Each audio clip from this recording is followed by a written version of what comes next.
The AI space moves so fast, it feels like I am constantly reinventing my entire vibe coding process. And I love it. So much innovation, so many people coming together to build dope tools that are often free. You gotta love it, right? Well, today is no different because I've got a brand spanking new 4-step vibe coding system update that is going to knock your socks off. If you've ever tried building an app outside of platforms like Replit in tools like Cursor and like V0, you know how frustrating it can be to have a great idea, but have things just fall apart when it comes to trying to actually implement that idea. So today I'm gonna show you how to fully plan and execute your app from idea concept through to design, through to step-by-step task list that you can use to actually implement. And it's the same process I use to create production-ready code for my own projects. I'm going to break down each step in the 4-step system, and I'm going to specifically talk about how each one feeds into the next. Now, admittedly, I don't want to sit here and record a 2-hour-long video going through each of those prompts in detail. It's actually an existential goal of mine in life to figure out how some of these people make 10-minute videos on these topics, so I'm going to try to keep this one short. I'm going to do a SparkNotes style version of this here, meaning I'm going to cover all the main points, but if you want a full 2 to 3 hour guide on each of these prompts and the details of debugging them and the things that pop up and the errors and how to fix all of those things, it's going to be for free inside of my school group. So what are we going to go through in this video then? We're going to start with our prompts for high-level planning first, then how we expand that plan into detailed feature specifications, how we can then take those feature specifications and use it to vibe design app screens that actually look really good that we would be proud to publish. And then number 4, and the thing that I'm most excited for because it's the newest addition to the toolset, we're going to show you how we use a new free open source library to change the game and take all of that information and turn it into a task by task list that we can just execute step by step inside of a tool like Cursor or Windsurf. And there's pretty good odds that you haven't actually heard of this one yet. And if you do, you know how awesome it is. And so this approach is perfect for you if you already have your own pretty solid vibe coding workflows, but you always like to find out or learn about a new tool and how it might be able to level up your game. Or 2, maybe you're a complete beginner and you like to hop right on into intermediate level stuff. This is also then going to be a really good video for you. Because we all know it, tools like Replit and Lovable and V0 and Bolt, they're all pretty cool. But if you want to really master vibe coding and build a real business or a real software product, build that dream that you have for yourself, you've got to really learn how to vibe code, right? You need to put the code back in vibe code. And that is why I really recommend that you watch through to the last step of this process, step number 4, because the tool that I'm going to show you probably will blow your mind if you haven't seen it yet. It has been the biggest game changer of a tool that I think I've found this year so far. And I know I've said that in other videos before, but like I said, this stuff's changing so fast. This tool is amazing, and I'm really excited to show it to you guys. 75% of real software application development is done in the planning stage.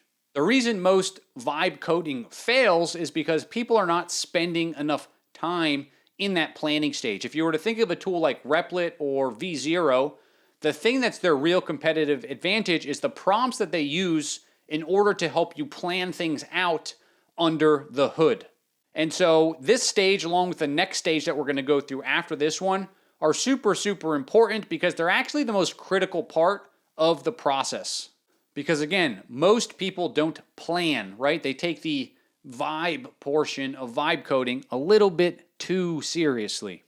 And so the first thing that we're doing here is we are doing our top-down planning. And so we have this prompt, which you can go and you can get inside of the group. I'm not going to, again, go through it in super big detail here, but basically we're giving it our idea for the app, who our audience is, and then we're giving it a very specific format that we want our results returned in, saying, hey, I need you to go through every single feature here, and I need you to break down what the feature is and how it's going to work. And the way that it knows what that is going to be is that we have this section down here inside of the context where we are actually giving it like what our MVP is meant to be. So this section right here, we're saying, hey, I'm building this app. In this case, it is an AI first news app that can detect bias in news articles and then help the user scrub those out of the news article so they can read just like facts of a situation and not people's opinion of the situation. And so what I've done is I've gone through here and I've kind of talked it out with the system, like what are the different pieces of this app? Like what am I actually envisioning in my mind? It would be a real problem if I went out and just said, hey, go build me an AI first news app that scrubs bias out of headlines. Like I'm not going to get something that's like really what I wanted it to be. And so we're going through here and we're trying to be as specific as possible. So I'm giving like kind of full user stories here. Like what happens from the first time someone opens this MVP of an app through to the last functionality they can do. We want to really give like a step-by-step list there so that the AI knows what to go out and plan for. And so then we give it some other instructions like what our tech choices are. And it goes through, it asks us a few follow-up questions. We answer those follow-up questions. And then after it goes through, I think this took maybe 15, 20 minutes. It goes through and plans out the entire thing, right? So it starts with an executive summary of like what we're kind of doing here. That's not that important, but you can read that summary. And then it goes through all of the launch features and what features need to be there. So user onboarding, what we need to accomplish in that section, what tech is involved in the user onboarding section, what are the main requirements that this thing needs to pass. Then we go on to the first major feature, which is the AI-powered newsfeed. So it talks about what that thing needs to do, the tech involved, main requirements, right? Then we click into an individual story. What are the requirements, right? What does this thing need to do? What's the tech, main requirements, and so on. And so it continues through all of those things that we said this thing should be able to do. And it builds out like, hey, here's the feature. Here's like a more robust version of that feature and where this specific tech from your tech stack is going to be touching different portions of the app. And the reason that that's important is because at the very end of this, after we go through all of these outputs, it actually gives us a system architecture, which is pretty cool. And so this is going to show us where are the different, like, or what are rather, all of the different layers of our app, right? So we have our front end components down here, right? Our React Native and Expo, because we're building a mobile app in this case. Our back end services, the database layer, some different like third-party integrations. So it's really outlining like what are all the major buckets or chunks of our app. And so this is the first important stage. And part of the reason it's important, if we come down here, we have all of these different, down here, all these different questions, right? So again, this is another reason that a lot of apps that we kind of vibe code and too much vibe and not enough code and thinking about the thing, it has to make a lot of assumptions, right? It has to, because if we're not telling it what's specifically on our mind or we don't even know the questions to ask, it has to then skip steps or make assumptions because it doesn't know what we don't know, right? If we don't instruct it on something, well, it's not going to know what we would have wanted it to do. And so it comes through and it asks us a lot of really robust questions for each section, right? In the AI implementation section, just as an example, how long, for example, is it acceptable to have a response time, right? So we have an AI chat and I'm able to chat back and forth with this thing. What's that trade-off between latency of the response and the accuracy of the response? And then what type of model is going to be best for that type of trade-off? These are things you need to think of, right? And so it's really cool because it goes through and it does that for every major section of the app. Just very, very robust. I've said that word a few times now, robust. It goes through and it gives us, again, a really, really, really solid starting point. And so this first piece is we want to go in and we want to dial this in. We want to read through the questions it had for us and think, okay, yeah, that's actually a good question. I need to answer that now, right? We want to spend a lot of time here planning everything out so that we don't get down the road and realize we just built this entire thing and now we have to go back and redo a bunch of work because we didn't consider that this was going to be a freemium model. And so now we need to go rework all of the Stripe integrations to be able to hide different components and do all this stuff because we never thought from the beginning what the pricing model was going to be, right? We want to avoid stuff like that. But even here, it's a little bit too high level, right? This is cool, but we're not going to just give this to cursor and say go, right? So we need to go, if we're at like 1,000-foot eagle eye view, we need to swoop down a little bit. We need to go to that next level and understand each of these features in a little bit more detail. So that is what we are going to do next. One of the big frustrations with vibe coding is that sometimes you have like this really clear idea in your mind, or to be honest, sometimes not that clear idea in your mind of what you want. And you try to tell the AI, but you end up getting just like this kind of shit response that isn't exactly what you wanted or what you were thinking. And so in order to overcome that, we need to take this really high level view and now we need to expand upon it. So each of those features that we went into when we were talking about like the tech that will kind of be involved there and what this thing kind of needs to be able to do, well, now we need to remove that like kind of piece from it, right? And we need to make this thing really expansive. And so that is what we're going to do now. And so again, inside of Manus, I like to just do this all in the same chat, but I mean, you could pull this out if you wanted to and do whatever you want with it. But we have a new prompt here. And so what we're saying now is like, your job is to take everything we just went through above, my high level features that I want to have, and we need to start building this out into a more detailed technical specification document. And so we can kind of read right here. The ultimate goal is to have a detailed technical understanding of each feature. The next step after we complete this exercise is going to be task planning. So you need to like give us enough information that we're going to be able to plan tasks based on it. And then again, we give it this specific format of what output we want. So what is that format? Well, I want to know what the overall file system for this project needs to look like. So it's going to go and it's going to think through like every single folder, every single service, how everything needs to be structured, how it's going to be connected. It's going to think about that ahead of time. And then it's going to go through every single feature that we have. And it's going to say, what's the goal of that feature? What are the APIs involved with this feature? What are the detailed requirements of that feature? And what would the detailed implementation of this feature look like? And the thing that's really cool about this process is when it gets to like that detailed piece of each feature, it goes through this section for every single feature. And so let's talk really quickly about what exactly is in this section. So high-level architecture, where does this fit into that diagram we had, basically? Like, where is this in that overall grand scheme of things? What does the database need to look like? So this is a big problem with vibe coding, is that you go and you build this functionality, and next thing you know, you're making backend requests and nothing works. That's because you didn't really think ahead of time of what does the database need to look like? What are the fields that need to be in that database? If you don't do this ahead of time, could be a pain in the ass having to deal with like migrations and all of this type of stuff after the fact. And so we need to tell it, or we needed to think about like, what are the different fields going to be? If I'm going to make this newsfeed feature work, what are the different fields that are going to be inside of those requests? How might a user interact with that newsfeed? How does that need to be reflected in like the backend database tables? It's going to think about all that stuff ahead of time. Comprehensive API design. What are the different endpoints we're going to have? Do they need to be authenticated? Yes or no? Do they need to be rate limited? Yes or no? What are all the different considerations there? What type of payloads does it accept, right? We're starting to get into a lot of detail. What does the front end need to look like? What are the different back end operations for each of these like sub features? So the features within this feature. When are we creating things? When are we just reading things? When are we updating? When are we deleting? What does the overall user experience with this look like? And so on. So we even get into testing, how the data is going to be managed on the front end and the back end. We get into all that type of stuff and say, I need you to go take that stuff now, and I need you to really build upon it. And so if we come all the way down here to our next output, that's what it's done. So it's gone through and it's built out, like I said, our entire file system with what everything is going to be for the front end, right? Pretty expansive.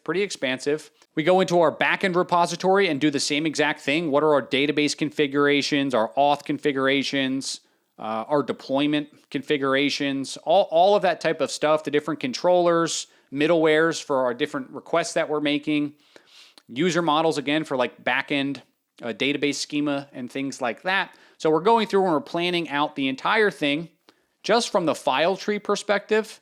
And then we get into, like I said, we go feature by feature and we talk about the goal of the feature, the APIs involved, the detailed feature requirements, right? So if we were to think of like an onboarding flow, first the user registers, then the user gets to pick different topics they're interested in. and so on. And we proceed through the rest of that. What are all of the different tables for the backend that are going to be associated with this onboarding process specifically? What are the different endpoints that we're going to have? What are the different components that are going to get implemented on the front end? Again, we're going through this entire thing in detail for every single feature. And so now we can already see, like, from these first two steps, especially the second step, this thing's taking a lot of shape already from a planning perspective, right? We went from first prompt, like, hey, I have this idea for an AI-powered news app that does this, this, this, and this. And next thing you know, we have like this super involved, super robust specification list for each of those features that we want to build. But the next really big fail that we tend to get with vibe coding is when it comes to like designing out our screens and our components. And so the next stage of the process is how we can take each of these individual features and start building out a UI for it that actually looks good. Design is honestly one of the biggest gaps right now inside of the vibe coding universe. That's actually why I dedicate a lot of the videos that I do on my channel to this topic specifically. Because the thing is, professional designs actually do something to users psychologically. When a user sees a professional design, it actually indicates that you are an authority figure. What that means is people trust apps more that look super professional.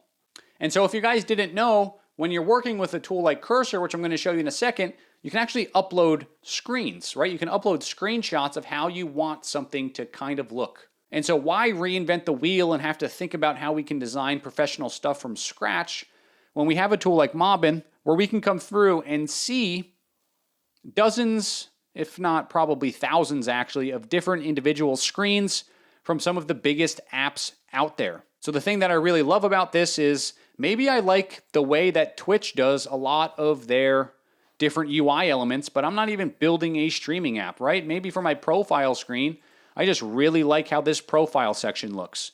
Or maybe I really like how they do the phone number verification, and I think this looks super professional. Well, the thing that's awesome about Mobbin is that I can just come through here and I can download one of these screens, right? So let's say we downloaded that one, and then we really like this account verification screen. We download that one, and then maybe we pop back out and we keep scrolling, and we're thinking like, hey, I'm making a news app. What are some other things in here that I might want to show off? This one, maybe it's Credit Karma, and we say like, hey, I kind of like the general aesthetic of this. Like, I'm going to have a dashboard, and I like how this dashboard looks. So what we do next is we can go into Cursor, and we can provide our UI building prompt. And so like everything else, first we give it our goal, right? You're an industry veteran product designer, and your goal is to take everything below and use it to build a functional UI design. And then I tell it, hey, we have some inspiration images. So we're going to upload our inspiration images. These are our aesthetic guidelines. I used Claude to help me dial in these guidelines based on what you tend to see in other like FANG styles like Facebook, Apple, Netflix, Google, like really big tech companies. What do you tend to see in their UI designs? What are those principles? And then we're prompting it to like make apps with those principles in mind. And then we go through and we tell it, here are some screens that we're going to build. And so what we want to do is we want to go back to Manus into our feature specifications, and we want to look at like, well, what are we going to now try to make designs for? And so we could say that we wanted to make a design for our user onboarding and topic selection. You could say that you want to make one for maybe it's the AI-powered news feed, and maybe we want to make one for the detailed story view. And so what you want to do is you want to come through here, and we want to actually copy out what the different requirements and general like vibe that we want this thing to have. Like, what is that going to be? We want to pull that out, and then we want to go back into Cursor, and we're going to say, hey, go build me a screen for this. And so that is what we have inside of here. So again, we have this big prompt, and then we say, hey, you're going to make these screens. I want my splash screen, my home screen feed screen, my home screen feed screen, and my detailed view screen. Okay, we go through, we paste that in, and then out we get our output. Boom. And so now full transparency, this one that we're looking at here, I went back and forth and gave it a few more extra screens. So I did the initial splash screen that we were talking about here. I did this deep research screen where someone can actually get historical context behind an article, and then a few other UI components that are like associated with this, but all based on that same prompt. And so the results of this, honestly, like this looks pretty good. There's a lot of really nice components, little cards. Really happy with the overall aesthetic of the design that it made here. A few little issues like this, but that's to be expected. And so this is amazing. A beautiful UI in just a few seconds. And the nice thing is that it's all tied to like very specific features that we already know we want and need. So all of these little like bias detection and other things that it put in those screens we were just looking at, they're going to be tied to like actual database models that we have in the back end because it's all part of the same planning process. And so you could try to run this same designing piece through like a tool like V0, but I find that you get better results with just this prompt plus cursor in like a basic React app. And so the last piece of this is that we need to take all of this and we need to be able to do something with it. And so that is where we get to that last tool that I was talking about, Claude Taskmaster. And so the repository, you can find this here. They actually have it now as an MCP server. I will link this below, but you want to come in here and you just want to follow the basic setup instructions. They have really robust kind of documentation of how to get things set up here. And I will go through this in detail, by the way, in the course that I was talking about. But Claude Taskmaster is an AI-powered task management system that you can drop into Cursor, Lovable, Windsurf, Rue, and others. And so I want to show you how this thing actually works because it is awesome. Okay, so I am inside of Cursor now, and I have, just for time's sake, I have the Taskmaster MCP server already downloaded and inside of Cursor for me. And so the first thing that we want to do is we want to come through, we want to say initialize Taskmaster for this project. And it is going to go out and it is going to use its own MCP tool to initialize that. And so what you're going to notice is that it created a few things over here. These are all different folders that it uses in order to run this system. So any tasks that it makes go into the task folder. That's different scripts it runs and so on. But then it's going to ask you, do you already have a PRD file or do you need help creating one? So we're going to say, I need help creating one. Here is my app plan. And what we're going to do is we are going to paste in that entire output that we had for Manus. So everything we did in that last planning stage, we're going to put in here. And then you're also going to put in any of your design files that you liked from that third stage we were in. So you're going to give it your index CSS file and any of like the stylings and the actual structure. You're going to just paste all of that in here, and we are going to say, go do that. And so what this is going to do is it's going to go out, it's going to use a thinking model like Claude 3.7, and it is going to take everything we have, and it is going to build out a very robust step-by-step task list for this project. And so we are going to look at that in just 1 second after this thing processes. And so this is the first step, is it's going to go out and it is going to actually create a PRD. So basically it's going to create a resource, a project planning file is going to be the first step. And then from that planning file, it's going to work to start breaking that into individual tasks. So after it's gone through, it made this PRD for us, right? So it took its own liberty in saying, like, here are the high level groupings of features and what needs to take place inside of each of those. And then it went through and it broke them all down into individual tasks. And we can see what those tasks look like here. So everything from the initial setup of the project through to the authentication and user setup, the AI, API integrations, how the newsfeed's going to work, all of the different features. It has broken these down into tasks. But now one thing that you're going to be thinking to yourself is, okay, like deep research interface, task 16 backend service, that probably takes a lot, right? That's not just like some one prompt type of thing. And so it has this really cool feature where we can ask it to analyze the complexity of each task. And so what this is going to do is it's going to go out and it's going to actually analyze how difficult it is to actually build each of these features. And then every single one that it thinks it's too difficult to do in a one-shot, it is going to break it down into subtasks. So that task that was build the backend service for deep research, well, that might end up being its own 10, 15 individual subtasks to successfully complete that. But the thing that's really cool about Claude Taskmaster is every time it makes an update, it will look back at all of the other tasks it has and it will understand if it now needs to make an update. Meaning, if it makes some change here that now actually changes what the next piece that it had planned for needs to look like, it is going to update the future plan based on what it just made and how that impacts the rest of the project. So in a sense, it is like a dynamic planner. It doesn't just give you one static plan that never changes. So then what it does here, as we look at this, it gives us a complexity report, and we can see like how complex each of these things actually are. And so it has a few like very high complexity tasks, and then it has a lot of other like still high, but only an 8, then some moderate, and so on. But point being, most of this is actually pretty involved. And so what we can do next is we can say, for example, let's just take an easy one, task 3, the authentication system. We can say expand task 3 so that the complexity is manageable. And what it's going to do is it's going to go out, it's going to look at what task 3 was, and it is going to, again, break it down into individualized subtasks. So once we get that output, we can see how much it broke this down, right? So it went from, hey, let's build an authentication system, to we need the user model and password hashing. We need the JWT token generation and validation. We need the endpoints on the back end.